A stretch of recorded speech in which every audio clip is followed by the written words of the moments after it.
You want to be accumulating as many skills as possible, having an active sense of this is the path that I'm going to forge for my life.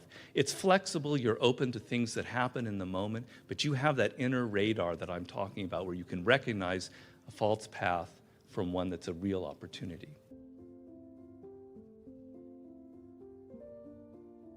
Thank you so much for coming, all of you. This is my first time in Dallas, my first time in Texas. So I'm really happy to be here, and I really want to thank SMU for allowing me to have this opportunity. I really, really want to thank Noman for setting this all up. He's the most powerful person in Dallas, as far as I know, next to Mark Cuban. So thank you, Noman, for doing all of this. I really appreciate it. Now, there's this question that people have been asking famous people and friends for hundreds of years now. And the question is as follows. If you were stranded on a desert island and you could only have one book that you could take with you or have with you, what book would that be? Now, some people answer the Bible, which is a great answer. You know, this would be very inspiring and give you a lot of support during probably a very difficult time.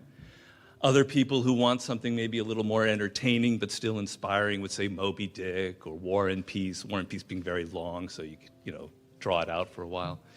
Some people with a sense of humor would say Robinson Crusoe.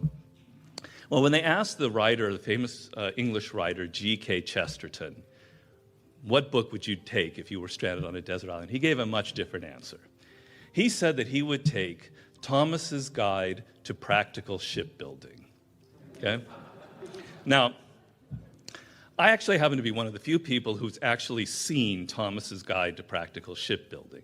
It's from the 19th century, late 19th century. I was in the British Museum. I went to the private collection. I actually saw it. And it's an amazing book. It's got incredible illustrations, beautifully. It's something you could spend hours reading. It happens to have a chapter in there that explains how you could build any seaworthy vessel from a few planks of wood, how you can construct it with virtually no tools, how you could make a mast and rigging from plant material, how you could launch this vessel, at what time of year to launch it, how to navigate using the stars and the North Star, an amazing book. So imagine you had this predicament. Which book could you take? If you had something like Tolstoy's War and Peace, it would certainly be more entertaining than Thomas's Guide to Practical Shipbuilding. But after you read it one time, two times, three times, you start to get sick of it. And as you on the island 3 years and 4 years, and you're getting more and more depressed and suicidal, you probably are going to stop reading it, and one night you're going to use it for firewood. Thomas's Guide, on the other hand, it might seem like a dull book. From the day one you're trapped on this desert island, you're filled with this incredible confidence and hope. You no longer feel like you're trapped on this island. You know that if you use this chapter, you can get yourself off the island. You can start building your own ship.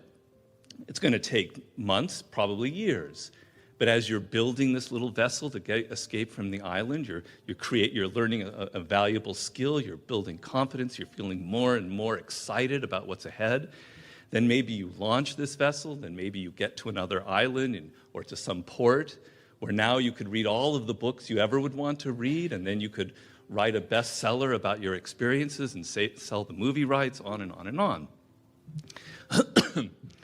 So to me, this is like the ultimate book. This isn't a book that you read for pleasure. In these circumstances, this book can literally transform your life, transform your circumstances, save you from the most miserable, despondent condition, and bring you back to civilization. So I naturally applaud the spirit of G.K. Chesterton's answer, his practical spirit. It's a practical spirit that informs all of my books. But I can go even further than that. I would say that my new book, Mastery, is my attempt to write Thomas's Guide for Practical Shipbuilding for the everyday world. It's a book that I don't want you to sit there and read for entertainment in some passive sort of sense. It is a book that I want you to use to literally transform your life, transform the circumstances of your life. And I make the case in the book that, in fact, all of us, all of you, are stranded on a metaphorical desert island. And what I mean by that is, in the past, 40 years ago, men, mostly men, would have a job like my father where they would essentially work at one position for their whole life. My father worked for 40 years for Empire Chemical Company. And in that time, you felt, not so long ago, you felt that the company that you worked for was there to protect you. There was a loyalty that went in both directions. You felt that they weren't going to fire you for no reason at all. If for some reason you ran into trouble with your career, you had a sense that your family, your community, perhaps even the government could help you out. If you had a degree like in law, or you went to medical school, or you got an MBA, that was essentially a lifelong ticket to lucrative employment. Now, of course, here we are in the 21st century, and that world that my father knew is completely wiped away by the tsunami of the 21st century.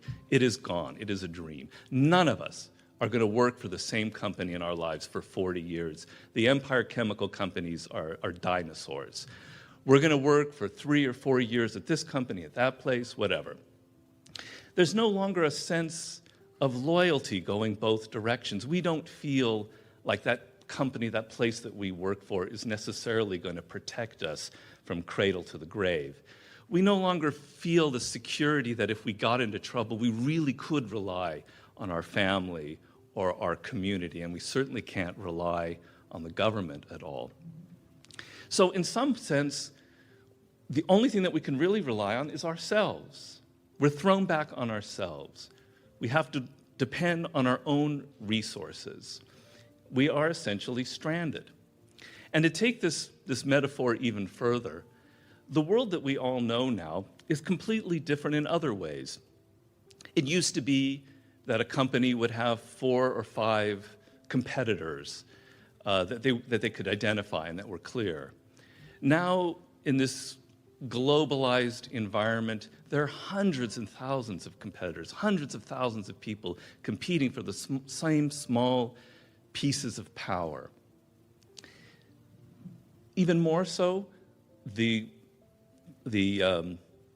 businesses and the crafts that we practice, they're changing by the day, by the hour. It's very hard to keep on top of all the changes that are going on in our different businesses. I maintain it's as if we're facing this vast, chaotic ocean before us.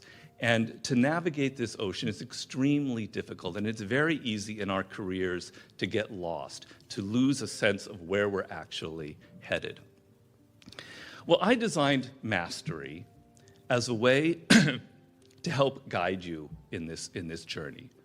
I'm telling you in the book that you actually have the resources, the raw material to help you navigate this environment, to get to power and mastery and success and fulfillment. That there actually is a North Star, an inner kind of radar that all of you possess that can help you navigate this new environment.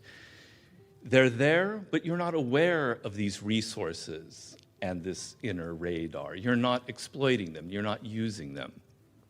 Just like building a ship on an island, getting to mastery is a step-by-step process, a journey. I take you through that journey. I show you that you need to go through what I call an ideal apprenticeship, in which you accumulate skills and you learn how to learn.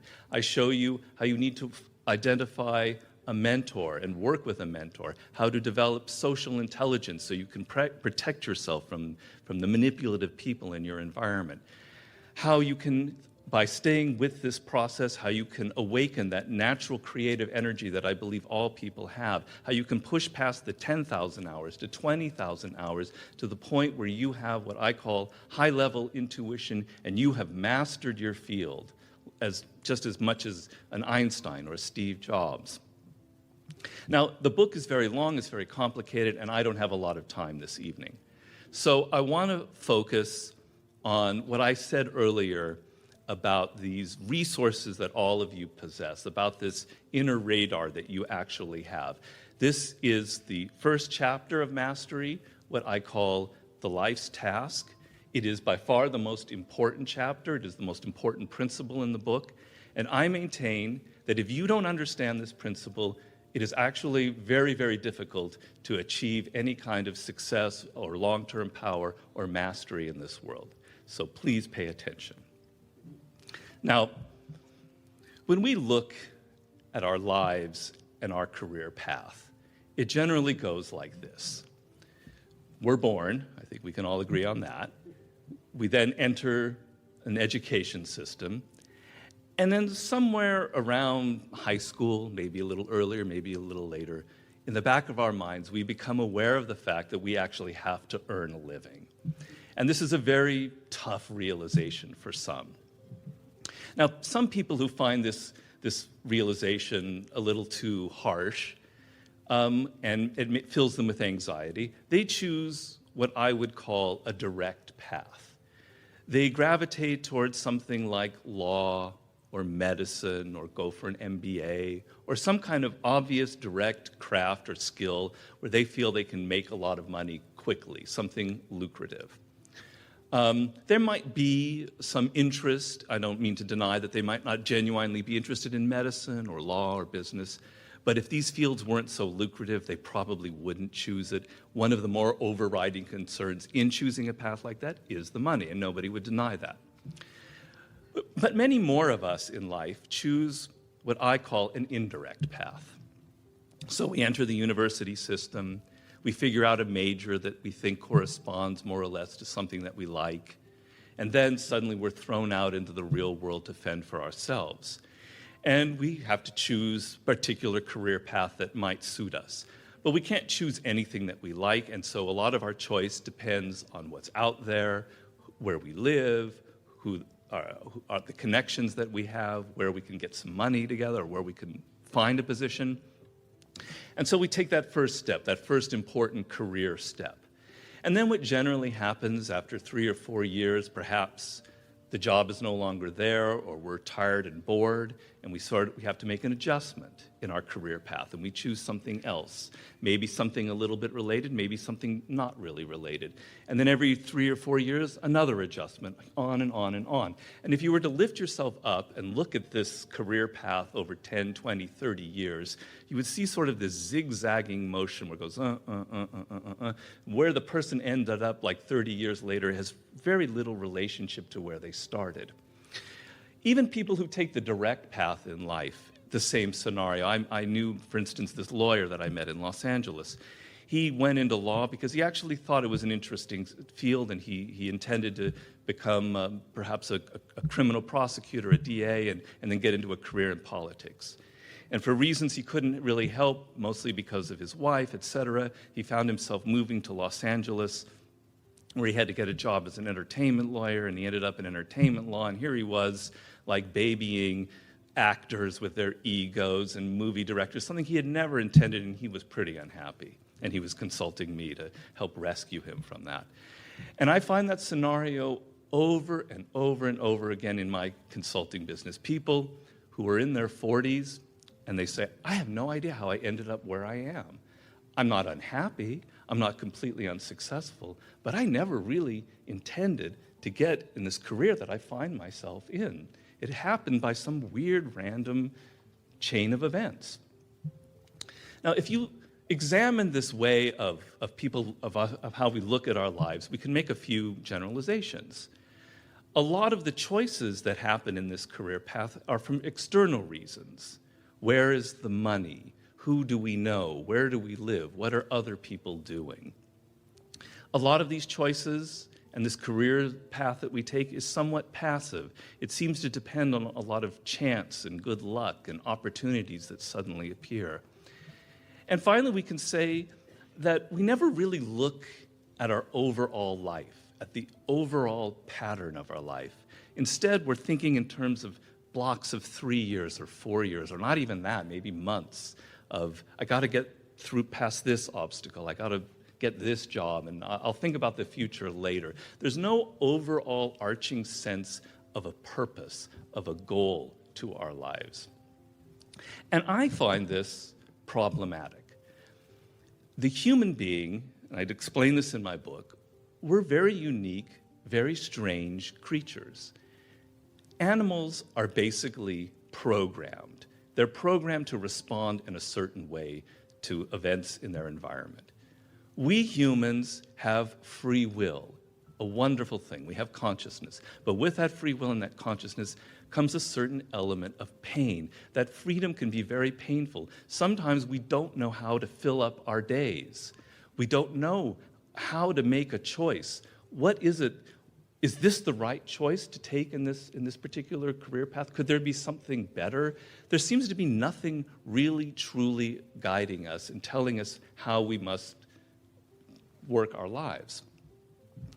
This lack of purpose that many of us have, this lack of a sense of a goal, is even worse in the modern world where things are changing so quickly. And I think it's actually the source of a lot of secret frustration and a depression that a lot of people have. In the past, that sense of a purpose and a goal was filled through religion in a very deep and powerful way, and we're missing that in the world.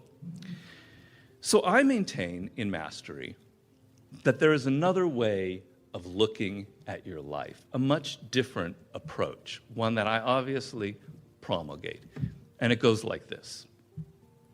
Each human being, each one of you, was born completely unique. Your DNA never occurred in the past and will never again occur in the future. An incredible thought if you ever spend time to think about, to ponder that. The same thing could be said about your brain. Your brain is configured in a particular way that has never happened in the past, will never happen in the future. This uniqueness that you're born with is there's a purpose, there's a reason behind it. Our culture, who we are, depends on the diversity of people that exist within it, each person bringing their own personal skills, their own uniqueness to bear it within our culture, expressing all of these different skills and ideas, creating this kind of rich soil. It's why we celebrate a period in history like the Renaissance. So this uniqueness that you were born with is your purpose, is your fate, is your destiny. Now, how does this uniqueness that each one of you have, how does it manifest itself? It manifests itself beginning at the age of 3 or 4 years old. You probably can't remember it, but as a child, you were naturally drawn to certain things, to certain activities. You're very young, it's a pre-verbal thing. You're drawn to certain patterns, to certain ways of thinking, to rhythms, to music, perhaps to a physical activity. Albert Einstein, when he was 5 years old, his father gave him a compass, and he suddenly looked at this compass, and the idea that the needle would move according to this magnetism in the North Pole, it fascinated him that there was this invisible force that existed in the universe. From that moment on, all he could think about were these forces that you couldn't see but that acted upon the physical world. That was his uniqueness manifested at the age of 5. I have in the book the great African-American writer Zora Neale Hurston. She realized at the age of 6 that she was obsessed with mythology that took her well beyond the black township that she lived in Florida. And she realized at that point that it was words itself and creating this kind of mythic universe that obsessed her. That was her manifestation of this uniqueness. Steve Jobs, when he's 6 years old, he sees these electronic gadgets in his garage, and he's fascinated with these electronic gadgets and how they work, not just how they work, but the look of them and the design of them. As we get older, as we get 7 or 8 or 9 years old, these differences, these inclinations, I call them primal inclinations, they become a little clearer. They're not so nebulous. We realize that we were meant to be a writer or to do sports. One person I forgot to mention that I love is Tiger Woods. He's 16 months old. He's sitting in the high chair. He can't even walk yet. and he's watching his father hit golf balls in the garage against a net, and he's like, he can't wait until he can get on his feet and start imitating his father. Anyway, as we get older, it becomes a little clearer what these natural inclinations are. I liken it to a voice inside our head. It's a metaphor. There's not literally a voice, at least I hope not. But there's like a voice. And it's saying, this is what you should be doing, Noman, or whoever it is. This is what you should be drawn to. This is what you were meant to accomplish. When you do it, you feel an ease, a kind of power. If it's playing the piano, it doesn't mean that you don't have to practice. There's still a lot of pain. But in doing it, you feel this kind of natural ease. It works. Whereas if you do something that doesn't fall within this wheelhouse, what you were meant to do, you experience the opposite. You experience a lot of resistance. This voice is telling you, this is what you're drawn to. This is what you should be doing. Now, what happens with most people, I maintain, is that voice that we have gets fainter and fainter and fainter. The first thing that intervenes is usually the education system. We have to start, we're interested in books and literature, and now we have to start learning algebra, and suddenly this pain in our head, and it means, maybe I don't like learning at all. Maybe I don't like education. And then it infects how we naturally love writing itself. The second thing that intervenes is our parents. God bless them. But they sometimes say, you don't want to be a dancer. You don't want to be a writer. You don't want to be an entrepreneur. You need to go here. And we take it seriously, and we listen to them. And then there are our peers. They're all interested in this particular field, and we're naturally conformists, and we find that that's something that infects us. More and more down the line, to the point where we don't even hear that voice anymore. And we're finishing our graduate work, or we're finishing the university system, we're about to enter the career world, and we've completely disconnected ourselves from that. And suddenly, when those critical first choices come up that I mentioned before, we take a wrong step. We don't know really what's to guide us in those early moments. And generally what happens, I think, with a lot of people is if they do take a wrong step, in your 20s, you can kind of fake it. You're young, you look good, you have a lot of energy and enthusiasm, and you can get by. You don't have to be completely in love with what you do. But as you get into your 30s, it starts to catch up with you, the fact that you're not in love with what you do. You're not really engaged with it. You're not emotionally connected to it. So you start not paying less attention. You become more interested in your hobbies and in a family and playing golf or whatever. You lose connection to the changes going on in your field. And then all of a sudden in your late 30s and maybe early 40s, the worst thing that can happen to you happens. You become replaceable. Somebody younger, better looking, more in touch with trends, and a lot cheaper, they're going to replace you. And now where are you? You're in a lot of troubles where you are. Well, masters, people who are powerful, people who are successful, they hear that voice when they're 8 or 9 years old. They hear it even more as they get older, as they enter adolescence. That voice may fade in and may fade out a little bit. It happens to everyone. It's human nature. But it keeps coming back. It keeps directing them to a particular career, to a particular direction that they're going to take in life. The fact that they feel that they have to make a particular discovery, they have to invent this kind of business, they have to express some idea in a book.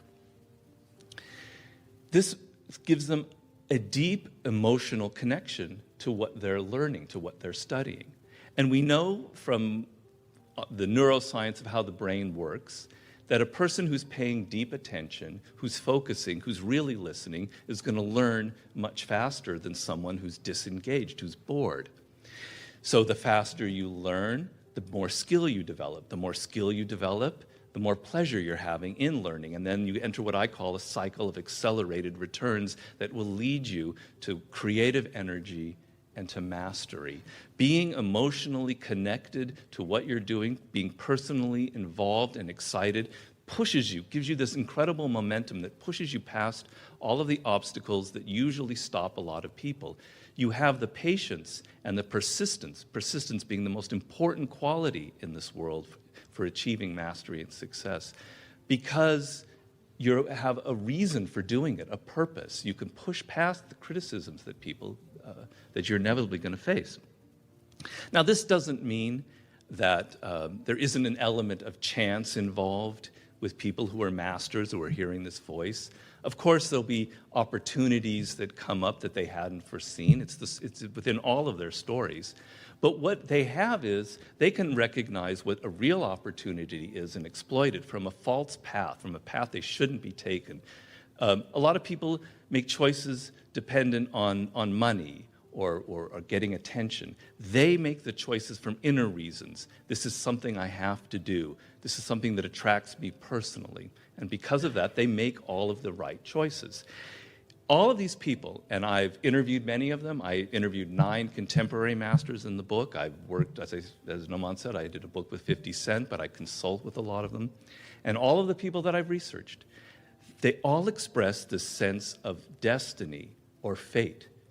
They were destined to do what they ended up doing. They felt it as a child, and they felt it later on in life, all the way through.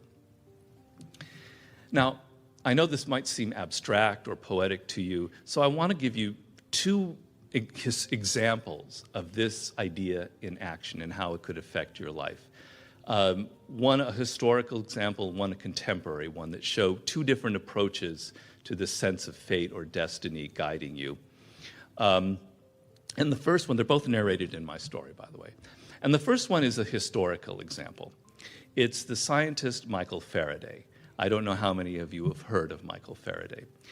He was born in the 1790s in England.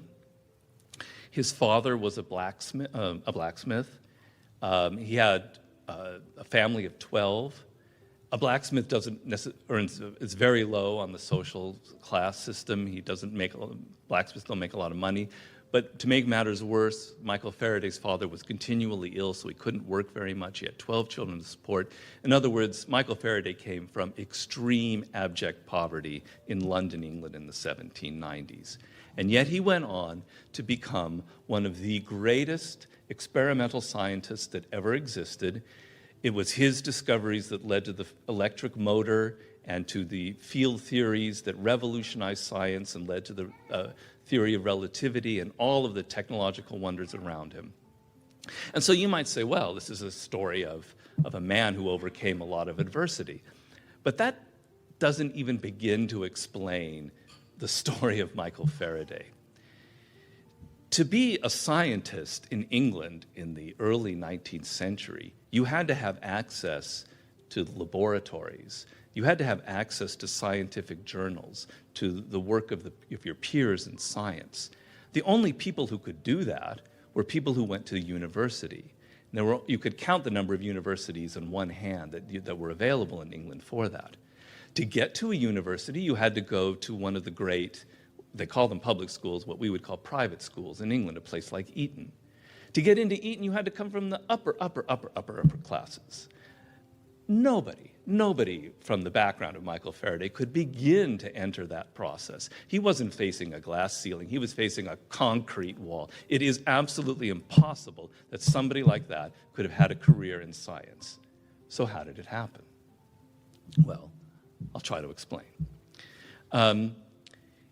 He came from a family that was very religious. And part of their religious belief, it was a weird sect called Saint-Dominions. Part of their religious belief was that the Spirit of God manifested itself in everything around you, in lights, in carpets, in trees and flowers. God was there in everything. And young Michael Faraday, from the age of 6, 7 years old, was obsessed with this idea. And he looked at everything around him, the clouds in the sky, the plants, and he wondered, how was God's presence manifested in these things? And he was asking endless questions of his parents and everyone he could find. And one day, this intense, very curious young man wandered into a local bookseller. It was like a bookseller and a bookbinding shop. And this was the first time he had really ever seen books besides the Bible, because he did not go to school, he was not educated. And he was just amazed by the sight of these books. And the owner of the book of the bookstore, was very charmed by this intense young man. And so they became friends. And young Michael kept returning to the bookshop. And so finally the bookseller sort of decided he would help him, and he offered young Michael a job as an errand boy. And because they were so poor, he had to accept it, but he was very excited to be connected to this bookseller. So he worked as an errand boy, and he had such a great work ethic that the owner said, all right, I'm going to offer you a position as an apprentice bookbinder.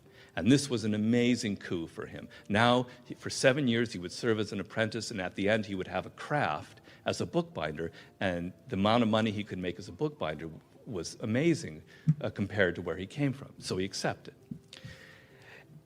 For the first 2 years, the owner was absolutely in love with this young boy because he never had seen anybody with such an incredible work ethic. And so he offered young Michael something that he had never offered before. He said, look, the books I have in my bookshop, you're never going to find in any library in all of London.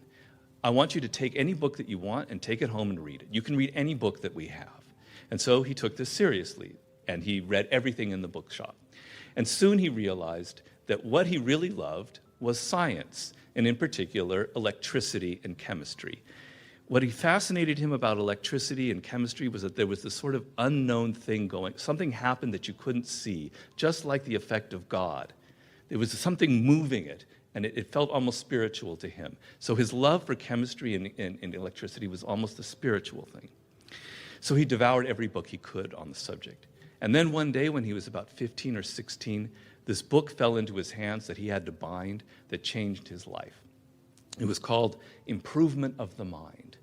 It's this remarkable 18th century self-help book that basically was going to instruct you, if you didn't have all the good luck in life, if you didn't go to a university, this is how you could improve your mind. This is how you could educate yourself. The book advocated being very active. You just didn't read a book, you actually went out and practiced things. You had like experiments. You were interested in science, you conducted experiments. You didn't just learn how to read and write, you learned how to draw. You just didn't read a book, you went to lectures and took notes on these lectures, etc. And wanted you to be very active and involved with anything that you learned. Well, Michael Faraday took this book everywhere. It was literally his second Bible. He devoured it. He applied every single idea in it. He learned how to draw. He did experiments in the back of the bookshop. He went to lectures. And not only did he take notes on every scientific lecture he went to, he would go home and then he would expand the notes into chapters full of drawings and diagrams of everything that he had seen on the stage. And after months and months of doing this, he had compiled an encyclopedia of science that was this thick, an extremely impressive encyclopedia. And one day, a man walked into the bookshop.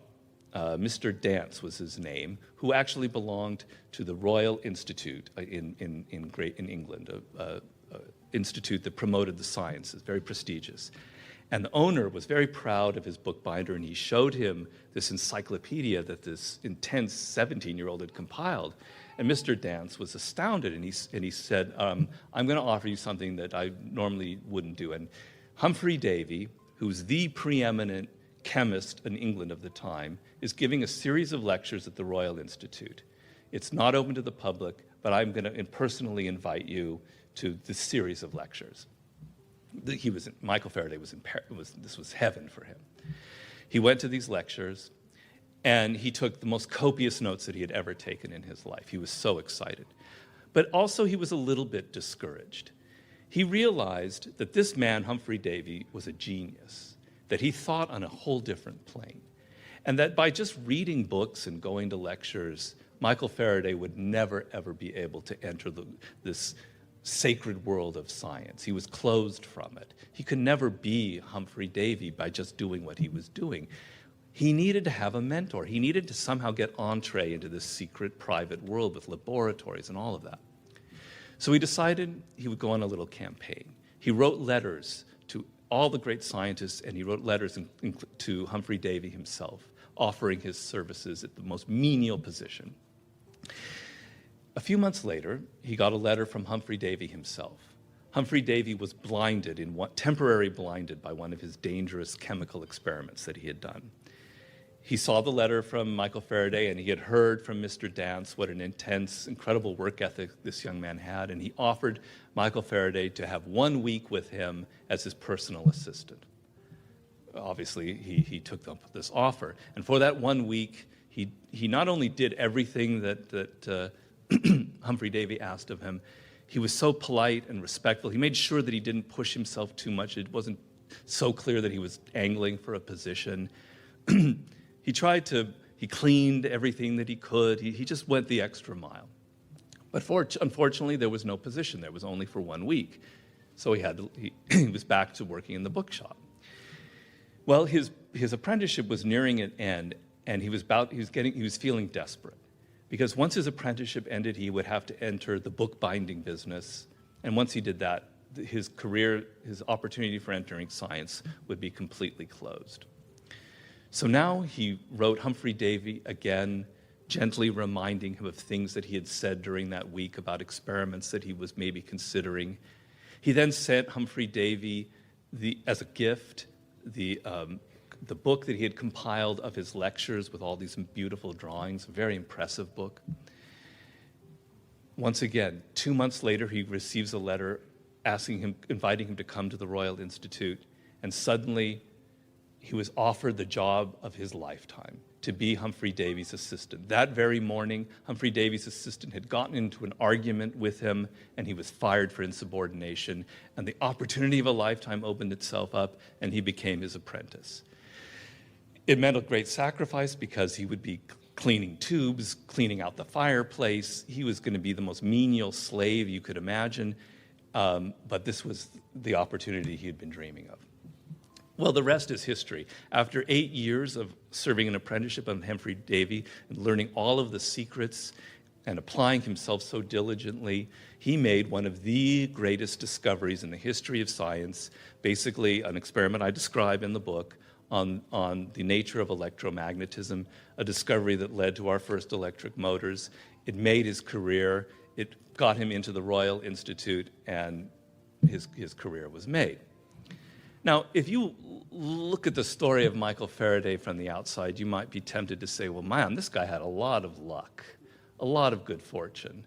I mean, first of all, he wanders into the one bookstore.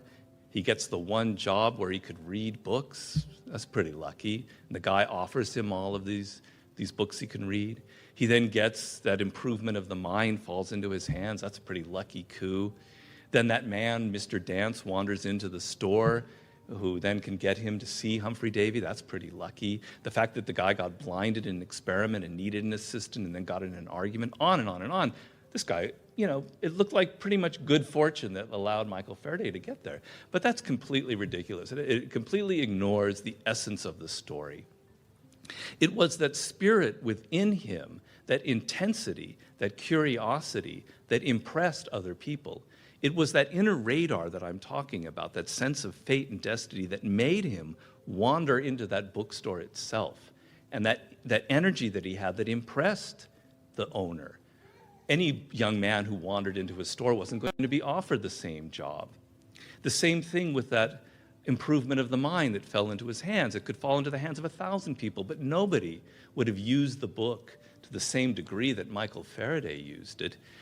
Mr. Dance, wandering into the store, was impressed by what he had compiled, by the diligence, the work ethic, and the persistence that this young man demonstrated. It was he himself that created these circumstances by his energy, by his interest, by the love he showed for the work that he was doing. Excuse me.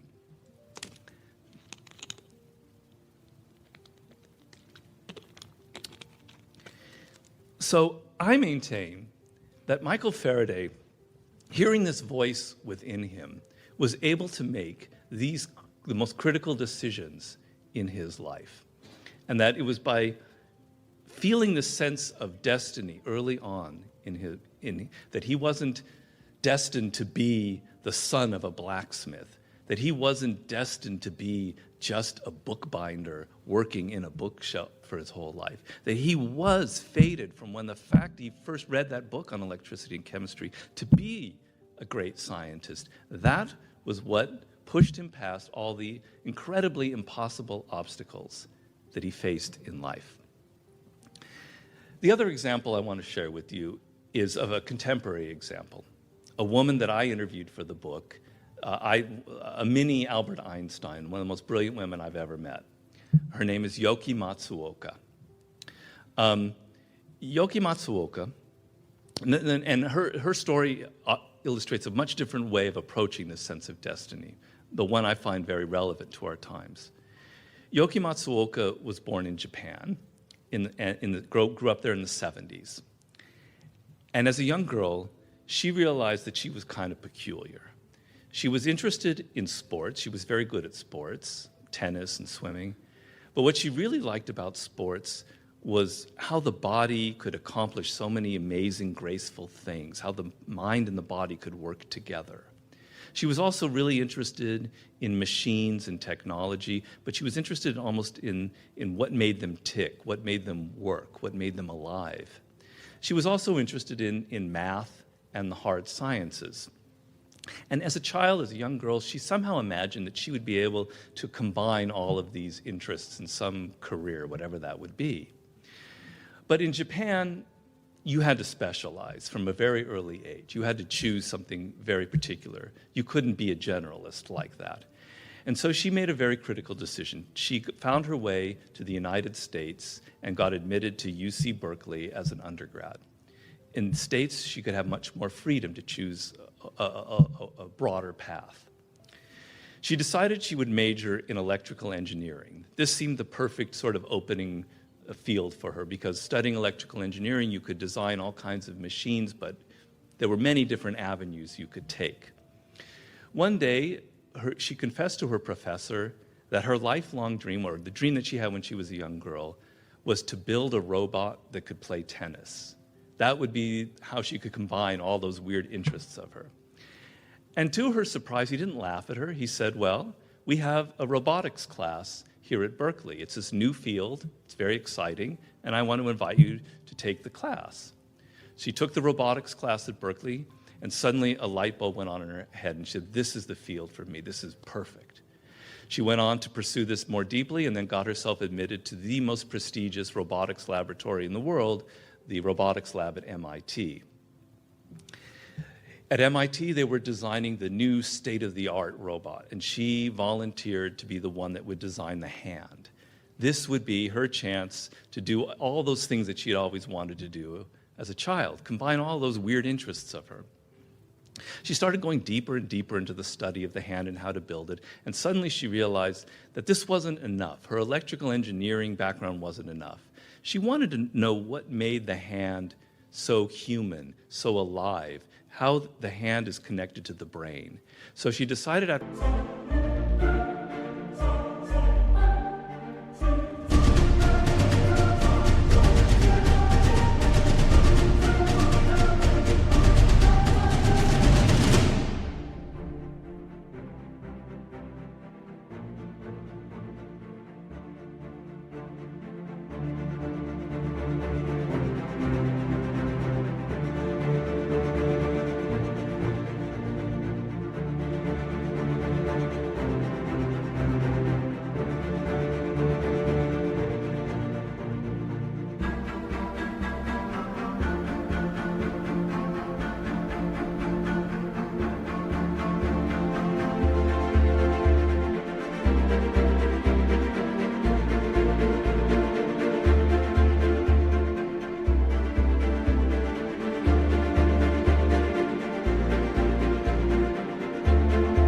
she got her degree at MIT to get a PhD in neuroscience at MIT, which she proceeded to do. With these 2 degrees, she then went on to design a prosthetic robotic hand that was absolutely astounding. It was incredibly lifelike. It was more human than any hand anybody had ever designed. This was somebody who was 25. It became the industry standard, and it catapulted her to fame. She got the MacArthur Genius Grant, on and on and on. She decided to create her own field that she called new robotics. It was a mix of neuroscience and robotics. she would be on the frontier of designing technology and products that would be more and more lifelike. They would simulate how the human brain actually works. She went on, after going into neurobotics, to then segue into a field that really fascinated her, green technology. She went on to work for a company called Nest Labs, where she is right now in Silicon Valley. She's the senior vice president in charge of technology.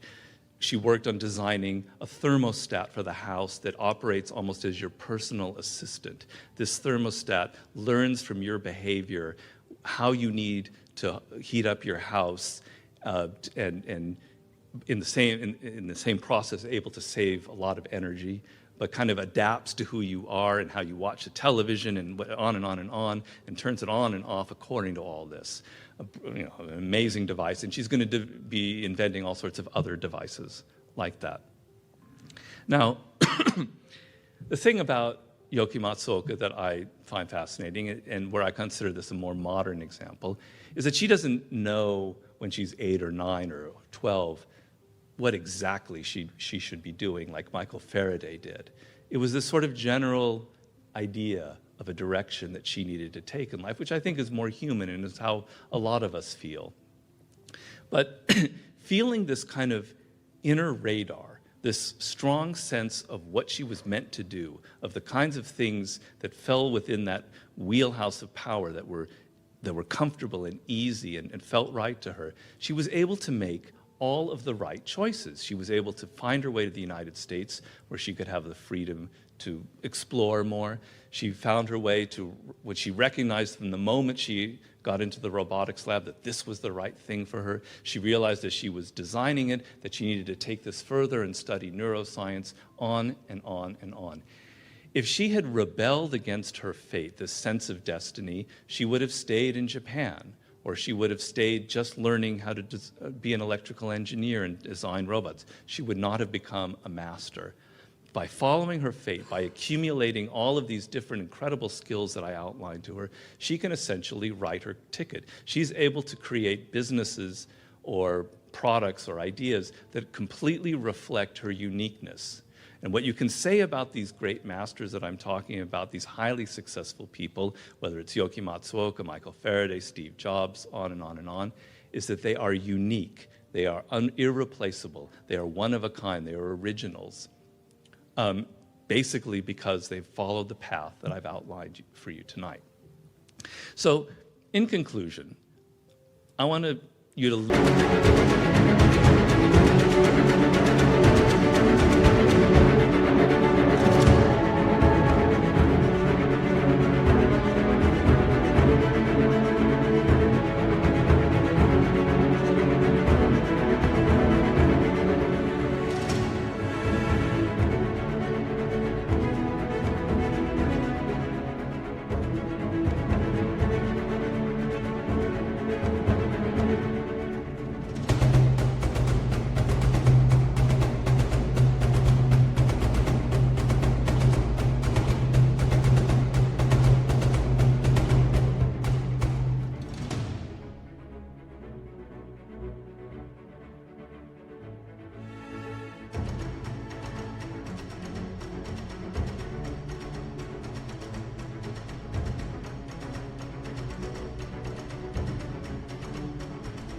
leave here with 4 basic, maybe slightly counterintuitive ideas that I want you to ponder long after you leave here.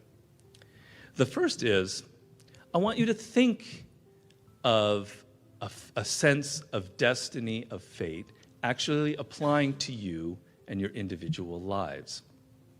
I want you to think wider than you normally think, as opposed to, I want to study this particular field, or I need to get this job. I want you to think of the larger arc of your life and the sense that you were born with this uniqueness that I have mentioned, and that you were destined or fated to actually create, build, invent, write, do whatever it was. It doesn't have to be on the order of an Albert Einstein or a Yoki Matsuoka or a Tiger Woods. It can be smaller. It can be you were meant to start this simple kind of business. You were meant to express this particular idea in a movie or a film or whatever it is. But that sense that you are connected to your destiny, to a sense of purpose, is so vital and so important. And I want you to think about that in terms of your own lives. The second thing is I want you to connect the sense of this uniqueness that I mentioned, these primal inclinations. Now, how this might be counterintuitive is often we think of what makes us different or strange as something that we have to run away from, something that is not good.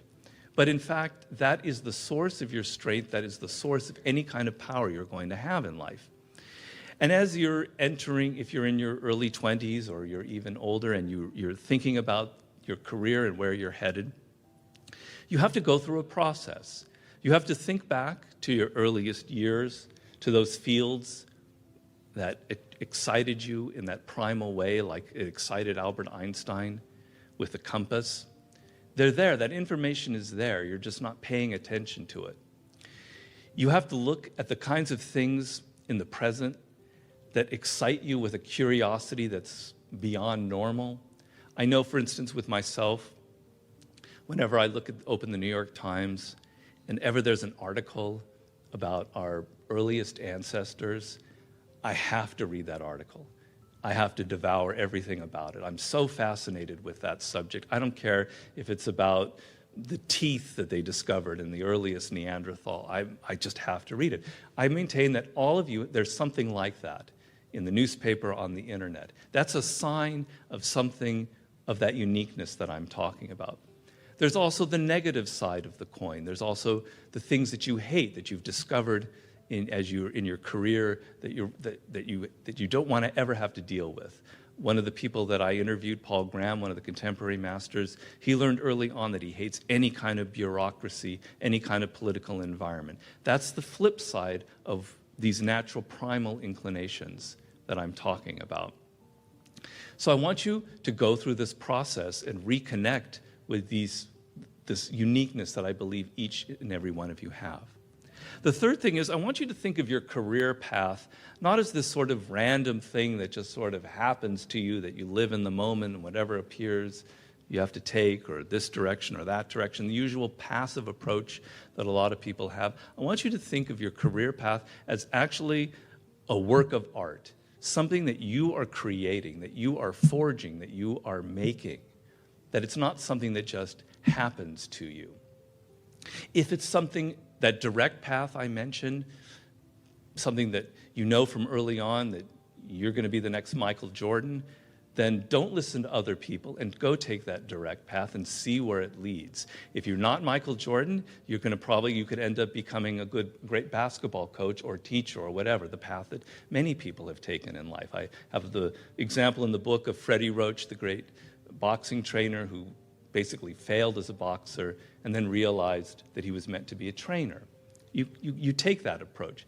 If it's more the indirect idea, which I think is true for many of us, you find that first all-important step, like Yoki Matsuoka did with electrical and engineering, a path that offers you many branches and many possibilities for you to explore.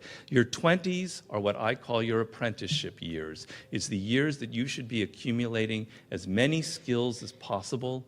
We're entering a skill-based economy where the people like Yoki Matsuoka, who've accumulated 2 or 3 or 4 skills, they can write their ticket for the future. You want to be accumulating as many skills as possible. Basically, though, having an active sense of this is the path that I'm going to forge for my life. It's flexible, you're open to things that happen in the moment, but you have that inner radar that I'm talking about where you can recognize a false path from one that's a real opportunity. And finally, I want you to get over this notion that I find so annoying that so many people have, that success and power in life is dependent on something like genetics. Like some people are born with a larger brain, or they have wealthy parents who are able to send them to the right school, or it's all a matter of luck. What really makes people successful and powerful in life, and it's not just me saying this, I read hundreds of books on the subject, what makes people successful is their degree of motivation. Okay, I could repeat it 100 times, but it's true every time I say it. When you are motivated, when you feel yourself emotionally engaged in the subject, you learn faster. You learn what could take somebody 10 years to learn, you can learn in 2 years. When you feel emotionally engaged with something, you're able to push past all the obstacles. The sense that it's genetics or the size of our brain or our parents' money, you can't control any of that, obviously. And they can become kind of crutches for some people. But the amount of motivation you feel, the emotional connection you have to what you're studying or doing, that is something within your control. That is something you can choose to take. And it is, you're going to find people giving you all kinds of great advice about your careers, about where you should go, you know, for your MBA, et cetera. But if there's one piece of advice that I think is more important than that, it is this idea of following these natural inclinations and creating your own career path and finding a way to engage those deepest motivating parts of your psyche. So thank you very much for listening to all of this. I know I've overburdened you with information, loaded you like pack mules, but I want to encourage you to ask me any questions. Yeah. I was going to say 48 Laws of Power, definitely one of my favorite books of all time, and I'm glad you mentioned Paul Graham. I thought it would be loud. Oh, I forgot to say that. Okay. I'll hold off on this for now, but Paul Graham, I actually have read a lot of articles. I'm trying to prep for his program, so I knew there was a connection. I knew there was a connection when you started talking about the articles that I've read, but what astonished me about the book, and obviously I love the way you presented the material, and me being kind of a sales guy, I really like the presentation, but how did you actually bring together all the stories and quotes? Because again, as I was reading it, Which book are you referring to? Oh, sorry, 48 Laws of Power. Completely astonished how you brought that all together. So I guess what I'd like to hear is just how you did that, and maybe also the time frame that it took you in this project. 48 Laws? Correct, yes. Well, I was younger. I was like 38 years old. I was pretty desperate because I hated where I was, working in Hollywood and jobs that didn't fit me. So I was extremely motivated, which fits in with my idea that I just talked to you about. It took me 2 years to write, and that includes reading hundreds of books for the research, organizing all of that material, which was a massive task, writing it, editing it. Honestly, when I look back, I had no idea how I did it. I don't think I slept. I worked on Christmas, my birthday, my mother's birthday. I just didn't stop. And what was hard was I had no template. All of my subsequent books, I have kind of a system that I've created with my note cards, etc. I had no system. I had nothing to go by. And as you know, for better or worse, there's no other book like that with the things on the side and the quotes and the images. So I had to create it. And I think maybe just the excitement of building a book that is so different was just a lot of fun. It was kind of like a Lego type thing, you know. I'm just constructing this thing, and I think it was just my desperation and my motivation that made me work harder than I've ever worked in my whole life. Yeah. Does your book Mastery, does it talk about specific actions a person should take as well as the information from the studies that you've done and examples in the book? Oh yeah. I mean, I told you it's Thomas's Guide to Practical Shipbuilding. You know, I'm there pretty hands-on. I covered the first chapter in depth here tonight, giving you a pretty good feel for it, but there's 6 chapters, there's sort of 6 kind of phases leading to mastery. So for instance, in the apprenticeship chapter, I show you how you should, it's not just, you get in the university system a certain way of learning. And I'm trying to say, well, no, there's a different way of learning that's more active. And here's how you do it. And here's examples of people who've done it. And you have to become a consummate observer. You have to sort of tamp down your ego and your need for attention and learn how to observe people and learn how to observe the rules of the environment that you're in, on and on and on. So it's extremely practical oriented for each phase that I'm taking you through. Is that sort of your question? Okay. Did you realize there was a market niche and reverse engineer some of your ideas to that, or was it all created from the spark of an idea which you put? Did you all hear that? No. Okay, go. Did you realize when you wrote these books there was a market niche, and if so, did you reverse engineer any of your ideas to that, to address that, or was it all from sparking an idea and enjoying what you did? You know, it's an important question, and you know, it's never black and white, these kind of things. But my percentage is much more loaded away from the market niche idea. There are people who think first of that. What is the niche I can fit in? Where's the market? Who's going to be interested in this book? And then they proceed to write it. And I can't do that. I have to start with something that really personally excites me and interests me. Of course, that could be about something that nobody wants to read about, so I'm not going to write a book on that subject. Maybe when I'm in my 80s, I'll write that book. But for now, I have to make a living. So it's a 10% part of the equation, but 90% of it is what excites me. And I had been interviewing 50 Cent, other people, been reading about Napoleon Bonaparte, and I had noticed that all these people had ended up with this sort of intuitive power, the kind of thing that Gladwell talks about in Outliers and Blink, where they have a feel for what should be next, a feel for trends, etc. And I was fascinated by this. And I thought, I have to write a book about it. Nobody really explains where that high-level intuition comes from. And because I was fascinated with it, I decided I would go do the research on where it came from. And then out of the research, mastery came. It wasn't exactly the book I had intended from the beginning. These things evolved.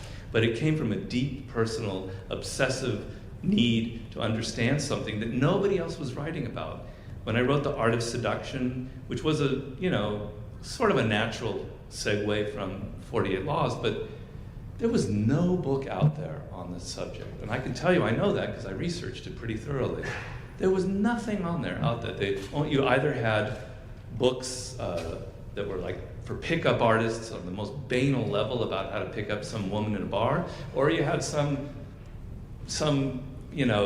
Lacanian theory about the unconscious that was equally irrelevant. Nothing that would bridge the gap between our everyday experiences of seductions. Because there was no book out there, and I loved the subject, I wanted to write it. So that's sort of how I operate. First of all, go Bears, and welcome to Texas. What did you say? Go Bears. Oh, go Bears. Which Bears? Berkeley Bears. Oh, okay. Okay, thank you. Could be the Chicago Bears. I don't know. Question for you. You have an interesting background. You studied classics. Yeah. You worked in Hollywood. You've written these very interesting and popular books. Yeah. Do you have your own personal story of your road on and off, your experience on and off the road to mastery, and that primal urge that drew you through to where you are today? Well, yeah, I mean, I don't know how interesting it is, but I knew as a kid that I wanted to write. I'm sort of obsessed with words and the sounds of words and all that. But I never could figure out what I should be writing, So after college, I thought maybe I'd write the great American novel, but that didn't really work out. And then I got into journalism because I thought that would be a good discipline. And it was a very good discipline. But I didn't like it because you wrote something and it didn't last. People would read it and then a week later they forgot about it. And that really bothered me. I wanted something that would last. But it disciplined me. It showed me how to write in a deadline, how to edit my own writing. And then I wandered into Hollywood, thinking that in Hollywood I could have a little more freedom and create something a little bigger. But then I realized that you had no power in Hollywood. You wrote something and then 9 other people would gang tackle you and change it, and you were just a peon, and you had no control. And I wanted control. And so I wasn't happy. And I was 36 years old or something like that. My parents were beginning to get a little worried about me. And I was in Italy on this weird project, and I met this man Joost Elfers, who was a book packager, and we were both kind of a little bit unhappy with this project that we were invited to in Italy. We were walking along the quays of Venice, Italy, and he said in his Dutch accent, which I won't imitate, "Do you have any ideas for books?" And it was sort of that Michael Faraday moment or whatever on my own small level where I realized, wow, yeah, books would be it. It would be something that would last more than a week, and I would have complete power and control. Nobody could meddle with me. This was what I was destined to do. And I improvised an idea that turned into the 48 Laws of Power. I told him that I knew this Machiavelli is this sort of timeless spirit. What we're experiencing here in Italy is something that people experienced 500 years ago in Florence. And then I told him a story, the story of Nicolas Fouquet, which ended up being the first story in 48 Laws of Power, Never Outshine the Master. Anyway, the lesson here was I was ready for this moment. I was desperate. I had accumulated all this knowledge and experience, and when that opportunity came, I seized it with everything I had. And now my mother and my father, God rest him, they don't feel like I'm such a loser, so it had a happy ending, Yeah. During the process of constructing these books, was there someone that you interviewed that you hold as a person? You mean in my new book? Because the other books are mostly dead people, And I felt like I've interviewed them. I felt like I interviewed Napoleon Bonaparte. 50 was great. 50 was really the first person that I ever did that to. I had just come off writing the 33 Strategies of War, and I'd spent a lot of time with Napoleon Bonaparte. And that means thousands of pages of books, of material on him. I really felt like I knew him. But now I had the chance to meet a real-life Napoleon Bonaparte. I call 50 the Napoleon Bonaparte of hip-hop. He's like the embodiment of the 48 Laws of Power. And it was so exciting to meet him. And he's such a great guy and so personable. And I learned a lot from him. But that was probably the most exciting, because I was around him for about 6 months. I was attached to his hip. I had the most bizarre, surreal experiences, this kind of nerdy white guy, middle-class guy from LA, hanging out in some pretty strange places. I don't think anything could equal that. Because the other guys people I interviewed for the new book, I was with them for a couple of days, and they were fun and interesting. But nothing like the trip that 50 took me on. So that would probably be my personal favorite. Yeah.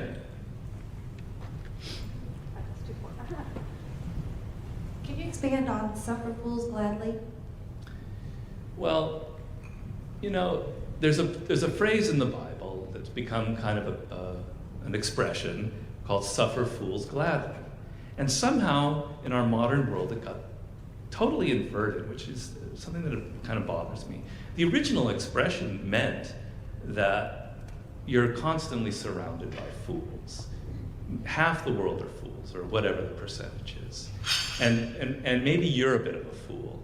And what you need to do is you need to suffer. You need to be able to put up with fools and laugh at them and not take them seriously. That's what it means in the Bible, and that's the wisdom in the Bible. And then somehow it got turned around in modern times where it seems to be a virtue that you don't suffer fools gladly, that you don't put up with them, that you get angry about them, that you confront them, that you try to change them, and on and on and on and on and on. And the idea that I try to say, it's part of my chapter on social intelligence, which is I'm trying to tell you that you're not going to be a master in this world unless you know how to get along with people. We're social animals. You can't just be a nerd, a tech guy that has no contact with people. You have to learn how to be with people and be socially intelligent, and it's actually a beautiful form of intelligence.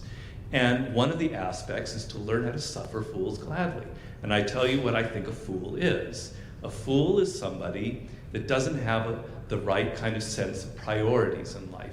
They magnify the little things that we should just not worry about into some huge dramatic thing. And the huge dramatic things they completely ignore. They have no sense of proportion, and we encounter them every day in our lives. And in fact, we encounter a bit of them in ourselves. We all have a foolish side.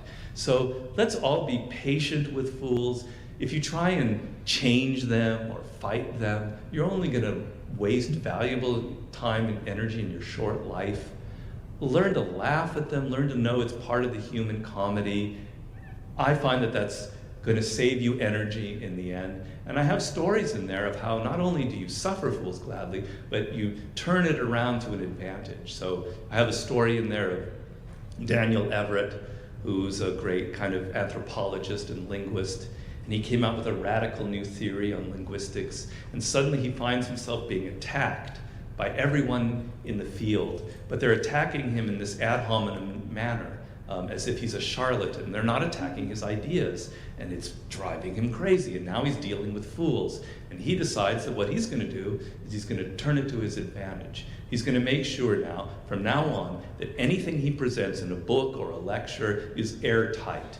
They would usually pinpoint one little small thing in something he said that could be inconsistent and say, therefore, your whole theory is wrong. Okay, from now on, I'm not going to make anything inconsistent. So he took the foolish aspect of these attacks and he decided it would make him stronger and it would make his ideas stronger. That's what Suffer Fools Gladly is about, and I have other examples there in the book. I think we have time for one last question. Maybe not. Oh. Do you find that your 48 Laws of Power is used in any specific category, albeit maybe business schools, specific business schools, or corporate CEOs, or is there any specific target, well, I wouldn't say target market, but just market segment that you're finding is reaching out to that book and leveraging it? Well, as somebody pointed out earlier from my Wikipedia page, it's the most requested book in prisons.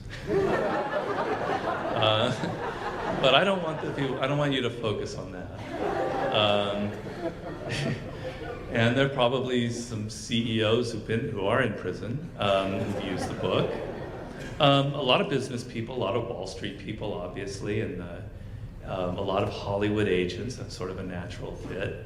The hip hop people, But it's funny because I've been now it's 14 years that the book's been out, almost 15. I get emails from all kinds of people. And so I get emails from a woman who works in the art grant profession. And she's telling me what an incredibly Machiavellian environment the art grant world is, and how people are reading up on the 48 Laws of Power to help them in that environment. And then I get some email from an actor telling me, how she's using the book for that environment, or on and on and on. So, and now I'm invited, it's used a lot now in universities. Bentley University, I'm going to be over there in the fall. It's a very prestigious, mostly business school in Massachusetts. They have a leadership class, and they use the 48 Laws of Power as a textbook. I'm going to be going over there in the fall and helping them with one of their classes. It's been used as a textbook in quite a few universities, including USC, Marshall School of Business, etc. So it's pretty broad, and a lot of athletes.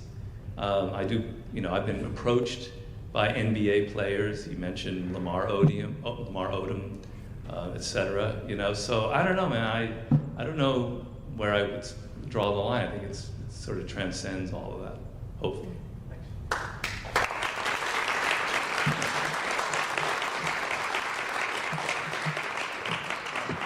Oh, thank you.